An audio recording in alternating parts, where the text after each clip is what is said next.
Через проходную систему Центрального банка в этот день идут и взрослые, и дети. Все с одной целью – повысить финансовую грамотность. Для этого на территории банка работает сразу 10 интерактивных площадок. На них любопытные гости слушают лекции о новых финансовых технологиях, посещают экскурсию по денежному музею и учатся грамотно составлять личный бюджет. В начале пути посетителей встречают герои театральных постановок и знаменитые композиторы – «Щелкунчик», «Спящая красавица» и даже сам Джузеппе Верди.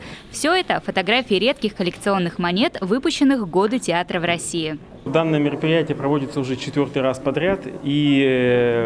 год подряд. И основная задача этого мероприятия, так скажем, повысить открытость Центрального банка для общества, для населения, показать, чем занимается Центральный банк. Впервые презентуется технология удаленного доступа, так называемая биометрия. Это особая система персональных данных, которые нельзя подделать или украсть. В работе с банковскими операциями используется образец голоса, а также изображение лица. Все, что необходимо – зарегистрировать данные сначала в отделении организации, а затем на портале государственных услуг. В дальнейшем, если человеку захочется оплатить счет или взять кредит, он сможет легко это сделать прямо на сайте или в приложении банка. Система отсканирует лицо и голос, сравнит их с зарегистрированной биометрикой и, если они совпадут, даст разрешение на проведение операции. Работа происходит в пространстве глобальной сети, а это значит никаких очередей и кипы бумажных документов.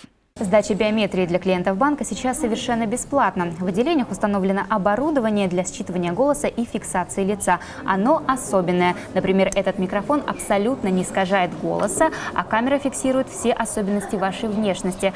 Как говорят разработчики, ее незначительные изменения, появление бороды или короткой стрижки никак не повлияют на успешную работу системы. Даже если вы наденете очки, биометрическая система вас узнает.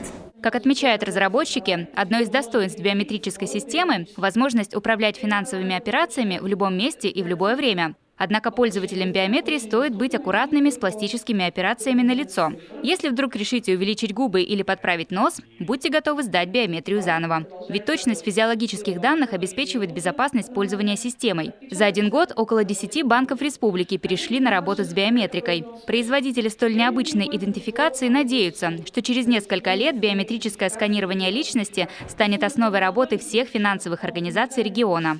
Во-первых, это проверка не только фотографий, грубо говоря, лица, но и голоса.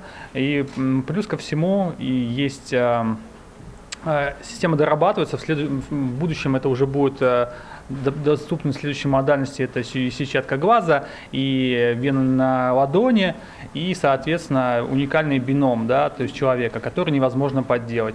На сегодняшний день это более безопасно, допустим, чем наверное, поход в офис, который, наверное, операциониста легче обмануть, чем данную систему. Окунувшись в реалии современного финансового мира, посетители ненадолго заглядывают в его прошлое. Гостям праздника демонстрируют деньги 200-летней давности, кстати, с орловской печатью, разработанной как гарантия подлинности купюры. Найти ее можно и на теперешних деньгах. Особый интерес вызывает и банкнота с надписью «Образец». Выпускаются такие в единственном экземпляре для демонстрации только что вышедшего денежного билета. Это еще более ценная банкнота, потому что такую банкноту надо как-то, то есть ее просто так не взять нигде с надписью «Образец». В этот раз через открытые двери Национального банка проходит больше 500 жителей республики. Некоторые из них получают на память сувениры, например, за самое оригинальное селфи с памятником рубля.